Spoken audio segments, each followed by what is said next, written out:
Información precisa, completa, veraz, objetiva e independiente. Directo a tu pantalla. Voz de América en RCR 750.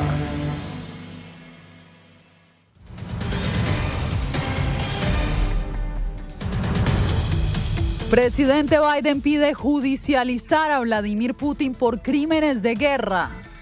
Con devastadoras imágenes, autoridades ucranianas denuncian atrocidades de las tropas rusas. Además, solicitantes de asilo en Estados Unidos expectantes por la derogatoria del título 42. Y con el 52% de votos, Costa Rica eligió a Rodrigo Chávez como el nuevo presidente.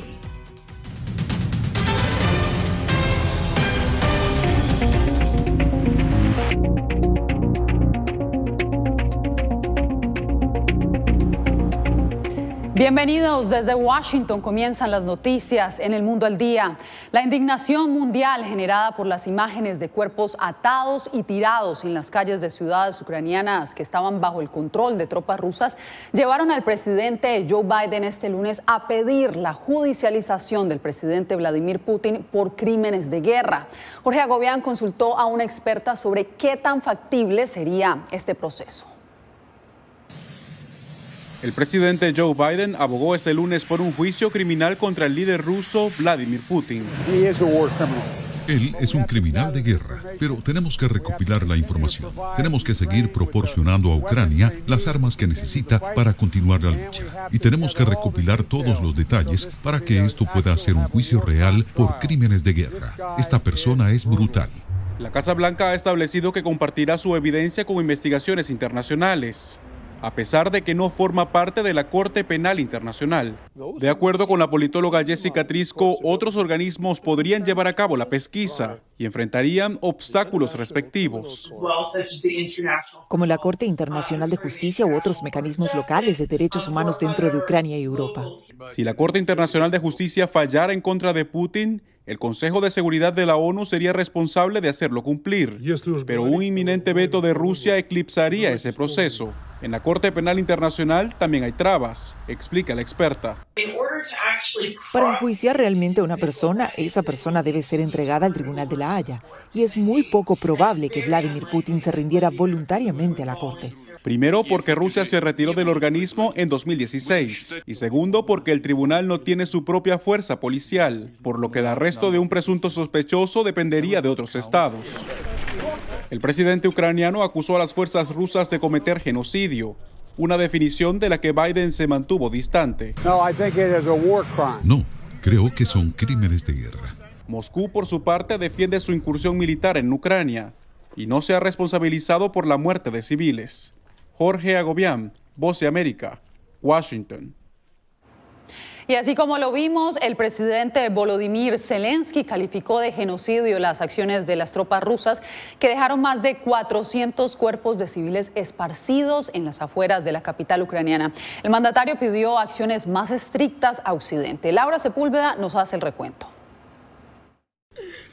Estamos luchando por paz y nos la merecemos, aseguró el presidente ucraniano al reiterar la urgencia de avanzar en diálogos con Rusia para el fin del conflicto. Es muy difícil hacer negociaciones cuando ves lo que hicieron aquí. El mandatario se pronunció tras visitar Bucha, una ciudad a las afueras de Kiev en la que cientos de civiles fueron hallados con sus manos atadas detrás de su espalda y asesinados. Todos los días encontramos personas en barriles, cuevas, estranguladas, torturadas. Creo que necesitan pensar más rápido si tienen un cerebro para pensar. Rusia niega cualquier responsabilidad sobre la masacre y dice que fue una escena armada después de que sus tropas se retiraran del lugar y promovida por Occidente. El ejército ruso se retiró por completo de esta ciudad el 30 de marzo. El 31 de marzo, el alcalde de la ciudad dijo solemnemente que todo estaba bien. Y 2 días después vimos esa misma puesta en escena organizada en las calles, que ahora está tratando de ser utilizada para propósitos antirrusos. Noticias que a oídos de quienes ya han conseguido refugio en naciones como Polonia solo aumentan la incertidumbre, pues muchos dejaron familia en el que hace poco más de un mes llamaban hogar. Mi padre se quedó allí y no puedo contactarlo porque no han tenido conexión durante una semana. No sé qué les pasa. Mientras más ucranianos cruzan fronteras buscando seguridad, autoridades locales estiman que son al menos 410 los civiles que a quemarropa perdieron la vida este fin de semana bajo circunstancias que organizaciones internacionales y otras naciones califican como un crimen de guerra. Laura Sepúlveda, Voz de América. Y justamente por estos acontecimientos del fin de semana, Rusia podría perder su voto en el Consejo de Derechos Humanos de la ONU. Vamos en vivo con Ángela González en Nueva York, quien nos tiene más detalles de la investigación que adelanta el organismo. Ángela, cuéntanos. Así es, Yasmín, pues esto podría suceder con 2/3 de los votos de los países miembros en la Asamblea General. Sin embargo, esta reunión todavía no ha sido convocada para poder hacer que Rusia quede anulado su voto en el Consejo de Derechos Humanos. Lo que sí se conoce es que este organismo apresura acciones para documentar lo sucedido en Bucha, Ucrania.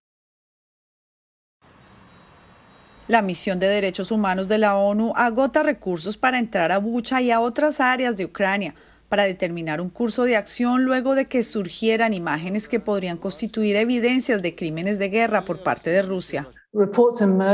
Los informes que surgen de esta y otras áreas plantean preguntas serias e inquietantes sobre posibles crímenes de guerra o infracciones graves del derecho internacional humanitario y serias violaciones a los derechos humanos. El secretario general Antonio Guterres dijo estar conmocionado y enfatizó cuán esencial se torna una investigación independiente que conduzca a una rendición de cuentas efectiva, mientras la embajadora del Reino Unido ante la ONU, que preside el Consejo de Seguridad en este mes de abril, apoyó el llamado de Estados Unidos de suspender a Rusia del Consejo de Derechos Humanos. Buscaremos impulsar eso desde aquí en los próximos días, porque aunque la gente sabe que el Consejo de Derechos Humanos se reúne en Ginebra, la Asamblea General tomará la decisión aquí en Nueva York. Igualmente, espero que siga aislando a Rusia en el Consejo de Seguridad. El coordinador de ayuda humanitaria y enviado especial de la ONU, Martin Griffiths, sostuvo varias reuniones de alto nivel en Moscú para mediar el cese al fuego y la protección de civiles, y rendirá su primer informe al respecto ante el Consejo de Seguridad este martes. Ángela González, Voz de América, Naciones Unidas, Nueva York. Y también se conoció que suministros esenciales enviados por la ONU todavía no han podido hacer su arribo a Mariupol, por lo que se espera que avancen las conversaciones tanto en Moscú como en Kiev por parte del enviado especial Martin Griffiths por parte de la ONU para que se pueda dar prioridad a esta ayuda tan necesaria. Yasmín. Gracias, Ángela González. Entre tanto, en Los Ángeles, la comunidad ucraniana sigue movilizándose para ayudar a las víctimas en su país. Verónica Villafañe nos cuenta cómo la crisis humanitaria ha generado unidad y solidaridad para recaudar fondos. Cientos de personas acudieron al Centro Cultural Ucraniano de Los Ángeles, donde se realizó un bazar artesanal de Pascuas para recaudar fondos. Daria Tchaikovsky, la presidenta del Centro de Arte Ucraniano, agradeció el inmenso apoyo de los vendedores, voluntarios y el público, cuyos donativos serán destinados para ayudar a Ucrania. Van a recibir una ambulancia. Necesitan ayuda para hospitales, orfanatos. Hay tanto que necesitan allí. Y para los inmigrantes que están llegando a Estados Unidos, reubicación, encontrar alojamiento. El nivel de ayuda es abrumador. Para Tchaikovsky, la situación evoca tristes recuerdos de su infancia cuando su familia, huyendo de los nazis y los soviéticos, abandonó Ucrania. ¡Qué tragedia! ¿Se verán alguna vez las familias separadas? Expositores contribuyeron artesanías de todo tipo, vestidos tradicionales, ropa, flores y otros objetos en los colores de Ucrania. Ucrania está pasando por un mal momento y debemos apoyarlo. Miembros de la comunidad ucraniana en Los Ángeles dicen que seguirán haciendo eventos de recaudación de fondos como este para ayudar al pueblo de Ucrania adentro y fuera del país. como a Petro Kovalchuk y su familia, refugiados que llegaron a Estados Unidos cruzando la frontera por Tijuana a mediados de marzo.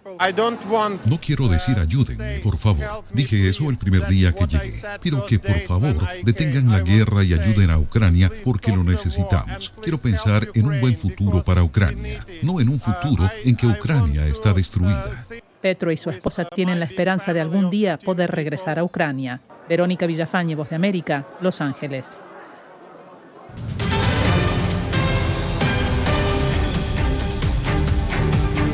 Miles de ucranianos siguen llegando a la frontera sur de los Estados Unidos. Allí han establecido un campamento improvisado a solo metros de la garita migratoria de Tijuana.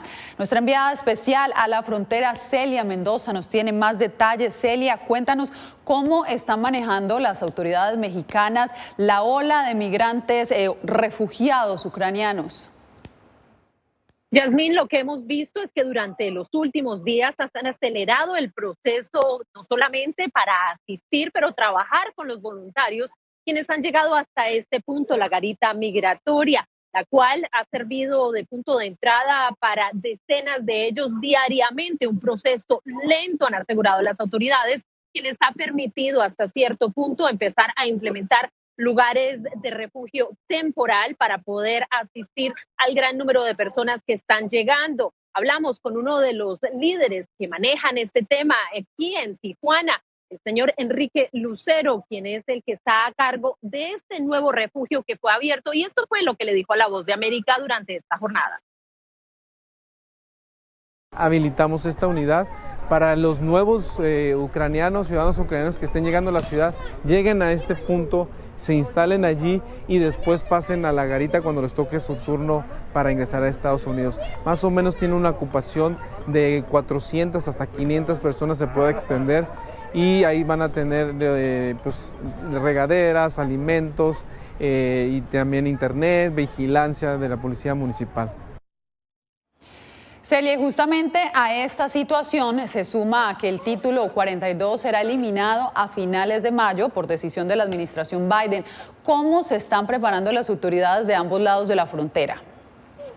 Hablando directamente con las autoridades, han explicado que ellos están ampliando la capacidad que tienen en los centros de recepción. Aquí en Tijuana hay 25 refugios donde no solamente han recibido a centroamericanos, haitianos y personas de otros lugares del mundo, sino también ahora a los ucranianos y los rusos. El tema de los rusos, han indicado, sería uno de los que podría generar problemas, en especial porque no están siendo aceptados como el resto de esta población. Mientras tanto, en los Estados Unidos se están ampliando no solamente las capacidades de proceso, sino también la posibilidad de que hayan más oficiales en este punto donde están cruzando las personas, y también en los diferentes lugares donde se transportan a los migrantes, quienes terminan en diferentes estados lejos de la frontera, algo que realmente aseguran podría cambiar el mecanismo que hasta el momento se ha venido implementando, en especial durante los últimos 2 años. Yasmín. Celia Mendoza, nuestra enviada especial a la frontera sur, muchas gracias por el reporte. Bien, en el lado mexicano de la frontera, el anuncio ha generado sentimientos encontrados entre los migrantes que llevan meses esperando ingresar a Estados Unidos. César Contreras, desde Ciudad Juárez, nos tiene el reporte. La regulación conocida como Título 42, que permitió expulsar de manera expedita a migrantes solicitantes de asilo durante la pandemia, será derogada. Y esto genera esperanza del otro lado de la frontera. Pues sí, la verdad que es bastante alentador, porque muchísima gente sabemos acá, pues en todas las fronteras vemos miles de personas esperando esa oportunidad. Según funcionarios estadounidenses, dicha regulación se levantará el 23 de mayo del presente año, pero los migrantes en Juárez, ciudad fronteriza al norte del estado mexicano de Chihuahua, aún desconocen la manera en la que funcionará. Para nosotros estamos como esperando una respuesta, nos causa de nostalgia, o no sabemos si eso depende de que tengamos una respuesta positiva o una respuesta negativa. Entonces estamos en eso de que queremos saber si ya quitando el título 42 nos darían una respuesta positiva a nosotros, y sería de mucho alivio. La migrante hondureña Eva Cruz desea reunirse en Nueva York con su hija menor que cruzó la frontera sin acompañante adulto y ya hace planes aún antes de saber si será recibida en Estados Unidos. Y mi objetivo, si Dios me lo permite, es mis sobrinos me recibirían en Nueva York, yo a trabajar y ver cómo me reúno tanto con mi niña, que ya gracias a Dios está allá, y cómo reúno los otros 3 también, que también ya veo que corren peligro. Según datos de CBP, desde marzo del 2020 se enviaron de regreso a México o a su país de origen 1,7 millones de migrantes. César Contreras, Voz de América, Ciudad Juárez, México.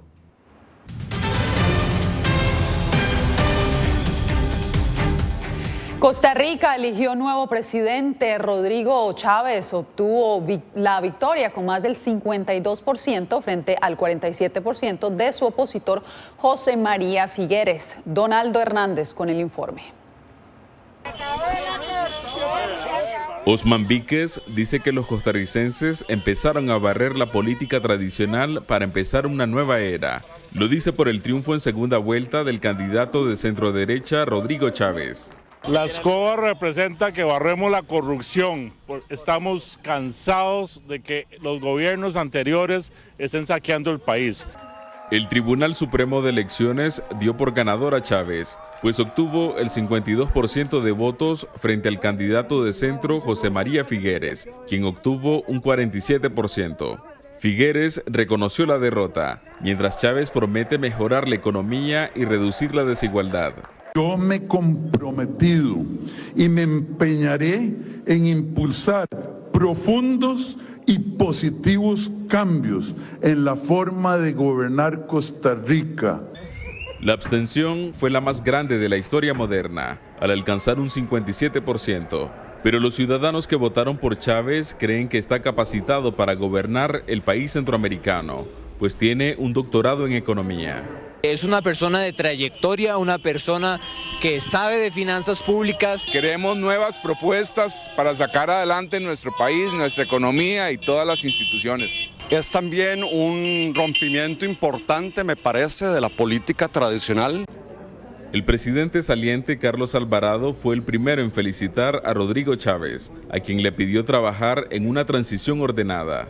Chávez asumirá su mandato el 8 de mayo y gobernará hasta 2026. Donaldo Hernández, Voz de América, San José. Una nueva masacre se registró en una cárcel de Ecuador, esta vez en la ciudad de Cuenca, donde enfrentamientos entre reclusos del centro penitenciario dejaron al menos 20 fallecidos y una decena de heridos. Néstor Aguilera con el reporte. Son los gritos de personas privadas de su libertad solicitando desesperadamente ayuda luego de un motín registrado el fin de semana en el Centro de Privación de la Libertad de Turi, en Cuenca, localizada a unos 480 kilómetros de Quito. De parte del presidente Guillermo Lasso, expresar las condolencias a los familiares de las personas que hoy, lastimosamente, en esta guerra irracional de algunas personas que no entienden que la democracia es convivir en paz. Con el paso de las horas, tras confirmarse oficialmente el motín, el número de privados de la libertad asesinados dentro de la cárcel aumentó rápidamente. Ahí hay gente inocente, hay gente que está pagando injustamente. Para el abogado constitucionalista Mauro Andino, la nueva masacre, producto de enfrentamientos entre bandas locales, evidencia la inacción y la ausencia absoluta del Estado. Lo primero que deberíamos preguntarnos es ¿quién ingresa y cómo ingresan las armas que sirven para la ejecución y el asesinato de cientos o de decenas de privados de libertad? Lo segundo, ¿qué políticas públicas ha diseñado y ejecutado el gobierno nacional para garantizar la rehabilitación de los PPLs? El pasado 17 de marzo, la CIDH publicó el informe denominado Situación de Personas Privadas de Libertad en Ecuador, en el que identifica la ausencia de control efectivo del Estado en los centros donde ocurrieron los hechos más graves, lo que habría derivado que en la práctica el control intracarcelario esté a cargo de las propias personas detenidas. Néstor Aguilera, Voz de América, Quito.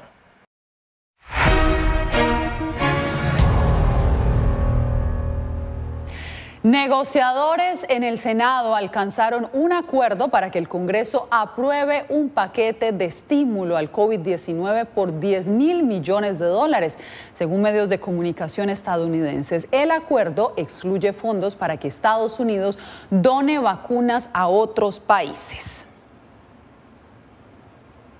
Bien, en otra información, el Senado estadounidense ya votó la postulación de Ketanji Brown Jackson, la nominada por el presidente Biden a conformar la Corte Suprema de Justicia. De confirmarse, Jackson sería la primera mujer afrodescendiente en llegar al máximo tribunal. Jacopo Luzzi, gracias por acompañarnos en estudio el día de hoy.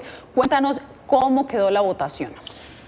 Yasmín, la jueza nominada para la Corte Suprema, Ketanji Brown Jackson, enfrentó este lunes su primer obstáculo en el Senado con el Comité Judicial, que llegó a un punto muerto de 11 votos.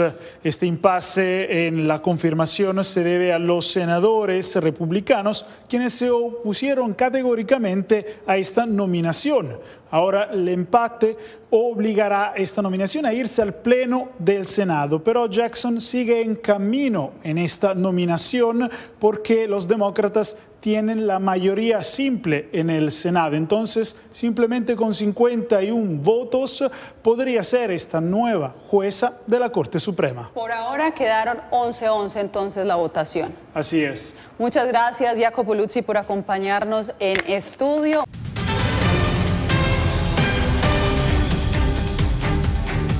¿Sabía usted que aún se practican exorcismos y que la Iglesia Católica tiene un proceso para verificar milagros? Pues bien, una nueva serie televisiva descubre el lado más desconocido de las altas esferas eclesiásticas. La producción fue realizada en español y con actores latinoamericanos. Anthony Belchi nos cuenta. El actor mexicano Miguel Rodarte forma parte del elenco de Los Enviados, una serie que se adentra en los secretos de la Iglesia Católica y sus aspectos más desconocidos, como los exorcismos que hoy en día siguen practicando algunos sacerdotes o la verificación de milagros antes de beatificar a alguna persona. Hasta el Vaticano está involucrado en querer saber y entender ese universo que muchas veces nos parece como prohibido. Rodarte, que comparte cartel con otros reconocidos actores como Miguel Ángel Silvestre o Luis Gerardo Méndez, admite que realizar una producción de este tipo puede llegar a ser contraproducente, especialmente porque en la serie se tocan temas polémicos y porque va dirigida a un público hispano que mayoritariamente continúa siendo muy devoto.